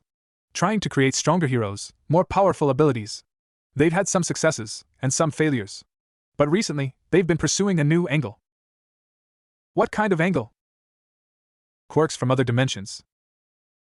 The words hung in the air. Izuku's analytical mind immediately began spinning possibilities, implications, connections. If quirks exist in other dimensions, he said slowly, then the commission wouldn't just be interested in studying them. They'd want to replicate them, harness them, use them to create super soldiers. Tashinori's voice was grim. Your chakra, Naruto, it's not a quirk. But it's a power source. A system of energy manipulation that could theoretically be taught to anyone, regardless of their quirk status. Do you understand what that means? Naruto's expression had gone very still. It means they don't just want to study me. They want to use me. They want to use your knowledge, your techniques, your entire system of combat and energy control. Tashinori met his eyes. The commission has always been interested in creating the perfect hero. Someone with overwhelming power who follows orders without question. If they can learn to teach chakra manipulation, if they can combine it with existing quirks, they could create an army, Izuku whispered. An army of heroes who aren't really heroes. Who are just weapons. Naruto was quiet for a long moment. When he spoke, his voice was cold. In my world, there was a man who wanted the same thing. Wanted to use me as a weapon. Wanted to control the Ninetales' power for his own purposes. He looked at his hands. It didn't end well for him. Orochimaru? Izuku asked. Naruto had mentioned the name before, during their training sessions, a villain, a threat, someone who'd experimented on children in pursuit of power. Among others. Naruto stood, moving back to the window. The point is, I've dealt with people like this before. People who see power and think, how can I use this instead of how can I protect people with this? He glanced back at Tashinori. So what do we do? Run forever? Fight the whole commission? Find a way to sneak me back to my world? Tashinori rubbed his face tiredly. I don't know yet. I have contacts, people who might help. But every option carries risk. Then we need more information. Izuku's voice surprised him. Both Naruto and Tashinori turned to look. We're operating blind. We know what the commission wants, but we don't know how far they're willing to go to get it. We don't know who else might be involved. We don't know if there are people inside the commission who would help us. You're suggesting we spy on them? Tashinori's eyebrows rose. I'm suggesting we gather intelligence before we make decisions. Izuku pulled out his notebook, still there, always there, battered but intact. We have one advantage they don't expect. What's that? You. He looked at Naruto. They think they understand you. They've been studying you for days. But they don't know what you're really capable of. They don't know about shadow clones, or the Rasengan, or any of the techniques you mentioned during training. They saw basic healing and assumed that's all you can do. Naruto's expression shifted, considering, calculating. You want me to show them? I want you to be ready to show them if necessary. But first, we need to know exactly what we're facing. Izuku flipped through his notebook, finding the pages he'd filled during their escape. The facility where they kept you. I saw other holding cells on level 2. Other prisoners. If we can find out who they are, why they're there, we might understand the commission's operations better. That's dangerous, Tashinori said. Going back there. Not going back. Gathering information from a distance. Izuku pulled out his phone, then stopped, remembering it was probably compromised. Do you have a secure way to communicate with your contacts? Someone who might know about the other prisoners. Tashinori was quiet for a moment. Then, slowly, he nodded. I might. But it'll take time to set up. And we'll need to be careful, very careful. Naruto looked at Izuku with something like respect. You're good at this. The planning, the thinking. You really do have a hero's mind. Izuku felt his face heat. I've always analyzed things. It's what I do. It's what makes you dangerous. Naruto almost smiled. To the people who underestimate you, anyway. The next 3 days followed a pattern. Days were for sleeping, or trying to sleep, in Izuku's case, his mind too full of plans and fears to rest properly. Evenings were for Tashinori's calls, his whispered conversations with contacts who owed him favors, piecing together fragments of information. Nights were for training. The bookstore's rooftop was small but flat, hidden from street view by the buildings around it. Under the stars, wrong stars, but Naruto had stopped mentioning that. They practiced. Not combat. Not techniques. Control. Naruto was relentless. Again. Slower. Feel where the power gathers before you release it. Izuku stood in a basic stance, right arm extended, focusing on the warmth in his chest. One for all pulse there, vast and patient, waiting for his command. He reached for it, gently, asking instead of demanding, and felt it flow into his hand. 5%. Controlled. Precise. He released it in a short burst, not a punch, just an exhalation of power. The air in front of his hand rippled. Better. Naruto circled him like a teacher observing a student. But you're still tensing up right before you release. Your shoulders go tight. Your jaw clenches. That's hesitation. I'm not hesitating. You are. You're scared of the power. Scared of what happens if you lose control. Naruto stopped in front of him. That's good, actually. Fear keeps you careful. But you can't let it control you. Izuku lowered his arm, shaking out the tension. How do I stop being scared? You don't. You learn to be scared and still act. Naruto's voice was quiet. I've been scared my whole life. Scared of failing. Scared of letting people down. Scared of the thing inside me, the Nine Tails, and what it could do if I lost control. He met Izuku's eyes. The fear doesn't go away. You just learn to move anyway. Izuku thought about the zero-pointer. About the moment he'd seen Urarako trapped and leaped without thinking. He hadn't been scared then, or rather, he'd been terrified, but it hadn't stopped him. That's what you mean, isn't it? Moving anyway. Yeah. Naruto's expression softened. That's exactly what I mean. They trained until dawn, Izuku pushing himself to find that balance between control and action. By the time the sky began to lighten, he could release 5% power in 4 out of 5 attempts without tensing. It wasn't perfect. But it was progress. On the 4th night, Toshinori came back with news. The other prisoners, he said, settling onto the dusty couch. My contact got me a list. Partial, anyway. The commission keeps good secrets. Izuku leaned forward. Naruto moved closer from his spot by the window. There are 12 people being held in that facility. Not all at once, they rotate them in and out, but currently, there are 8. Toshinori's expression was dark. They're all quirk users. All deemed too dangerous for standard containment. But here's the thing, none of them have committed violent crimes. What do you mean? I mean they're not villains. They're people with quirks that the commission finds inconvenient. A woman who can hear thoughts within a mile radius, she accidentally learned state secrets. A man whose quirk lets him phase through walls, he walked into the wrong building once, saw something he shouldn't, and now he's too dangerous to release. Toshinori's voice was bitter. The commission doesn't just hold villains. They hold anyone whose quirk threatens their control. Izuku's stomach turned. That's not justice.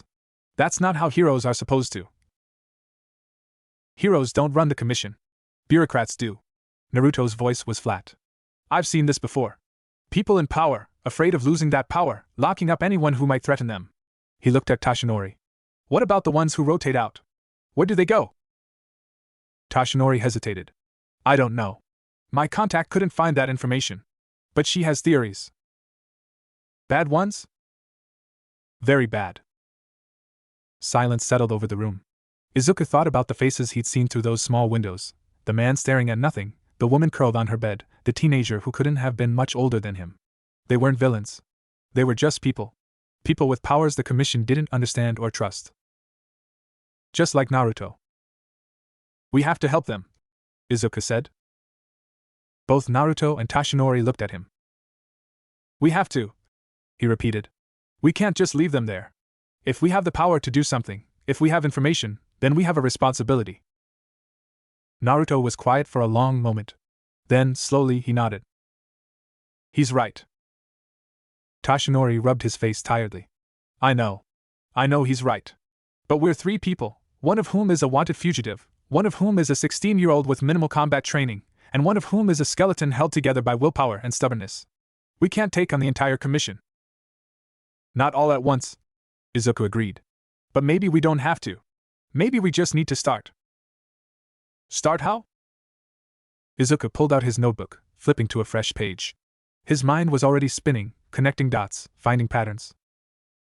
The facility has 8 prisoners right now. That means 8 people who know the Commission's methods from the inside. 8 people who might have information about where others have been taken. 8 potential allies. He looked up. If we can get them out, if we can give them a chance to escape, they become witnesses. They become proof of what the Commission is really doing. Naruto's eyes narrowed. You're talking about a prison break. I'm talking about exposure. The Commission operates in secret because they're afraid of the public finding out what they do. If we can get these people out, if we can help them tell their stories. Izuku's voice was urgent now. The public won't stand for this. Heroes won't stand for this. The Commission would have to answer for what they've done. Toshinori stared at him. That's actually not insane. Thank you? It's still incredibly dangerous. Breaking into that facility once was luck and desperation. Breaking in again, with more prisoners, more guards, more awareness. He shook his head. The security will be tighter now. They know we were there. Then we don't break in the same way. Izuku was writing now, filling pages with diagrams and timelines. We use what we learned. We use Naruto's abilities, the ones they don't know about. We use the fact that they think we're on the run, hiding, scared. They won't expect us to come back. Naruto was grinning now, a sharp, dangerous expression that transformed his face. I like this kid, he said to Toshinori. He thinks like a shinobi.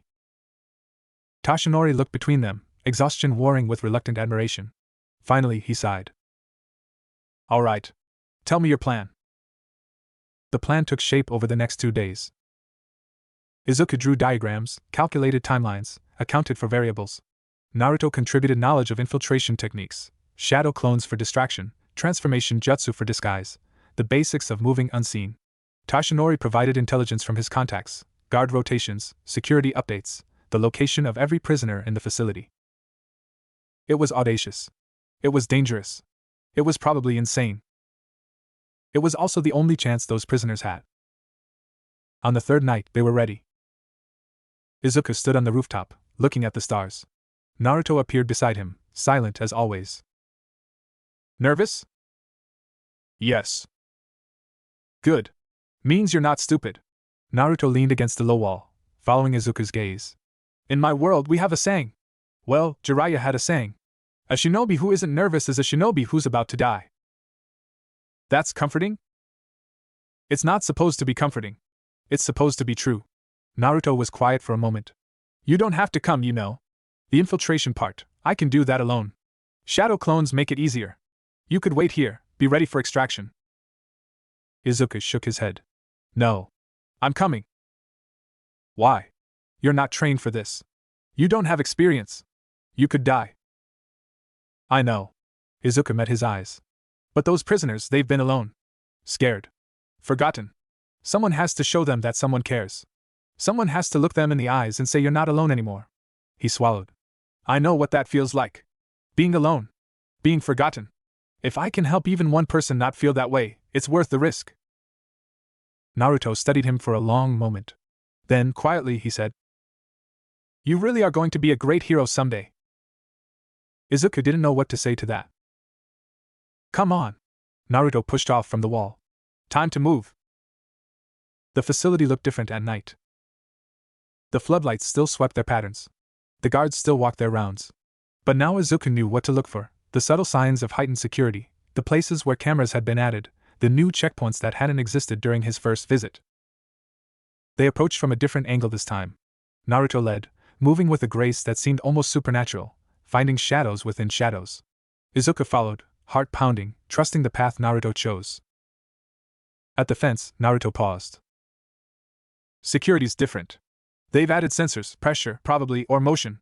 He closed his eyes, reaching out with senses Izuku couldn't comprehend. But they didn't account for chakra. Amateur. He made a hand sign. Izuku recognized it now as the clone technique, and suddenly there were 3 Narutos standing beside him. Stay close. Follow exactly where I step. The original Naruto glanced at him. And whatever happens, don't panic. They moved.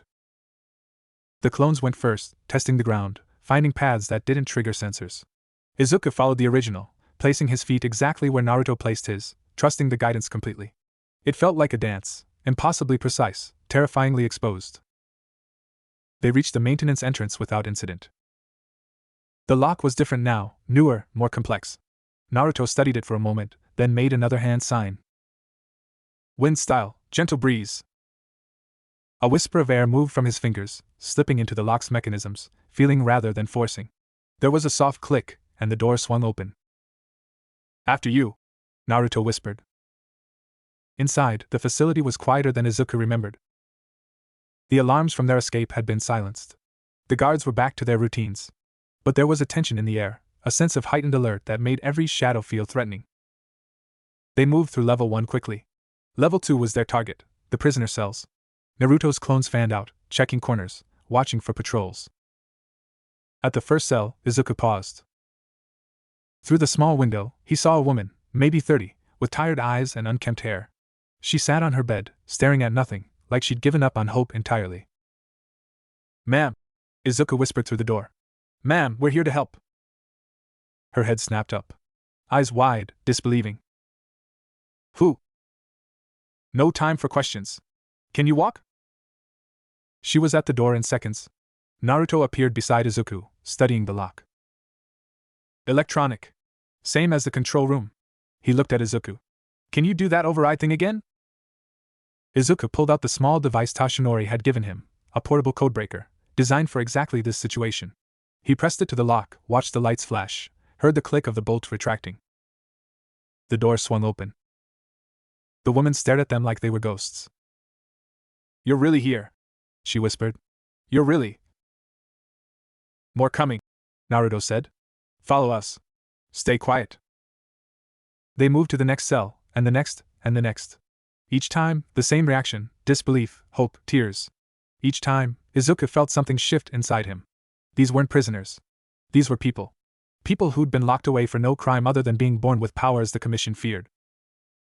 By the time they reached the 8th cell, they had a small crowd following them, 7 freed prisoners, plus Izuku and Naruto and the remaining clones. The 8th cell was different from the others. Larger. More secure. And occupied by a child. Izuku's heart stopped. The boy couldn't have been more than 10. Dark hair, dark eyes, small frame pressed into the corner of his cell like he was trying to disappear. He stared at them through the window with an expression that was neither hope nor fear, just emptiness. "There's a kid," Izuku breathed. "They're holding a kid." Naruto's expression went very still. Then very cold. "Open the door." The codebreaker worked, but the lock was heavier, took longer. Every second felt like an hour. Finally, the bolt clicked, and Izuku pulled the door open.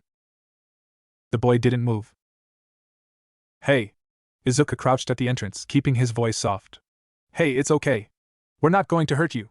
We're here to help." The boy's eyes flickered to him, then away. "My name is Izuku. What's yours?"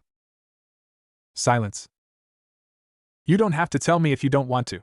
But we're leaving this place, and we'd like you to come with us. If you want." The boy's lips moved. The sound was barely audible. "Koda. Koda." Izuku smiled, gently, carefully, like he was approaching a frightened animal. "That's a good name. Koda, can you walk?" A tiny nod. "Okay. Come with me. You can hold my hand if you want." Slowly, painfully, the boy unfolded from the corner. He crossed the cell on unsteady legs, and when he reached Izuku, his small hand reached out and gripped Izuku's fingers with surprising strength. Naruto watched the exchange with an expression Izuku couldn't read. But when their eyes met, something passed between them, understanding maybe. Or recognition. "Let's go," Naruto said quietly. "Before they notice we're gone." They were halfway to level 1 when the alarms started.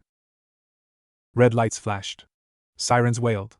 Voices shouted through intercoms, ordering lockdown, ordering capture, ordering death if necessary. "They know," one of the freed prisoners gasped. "They know we're out."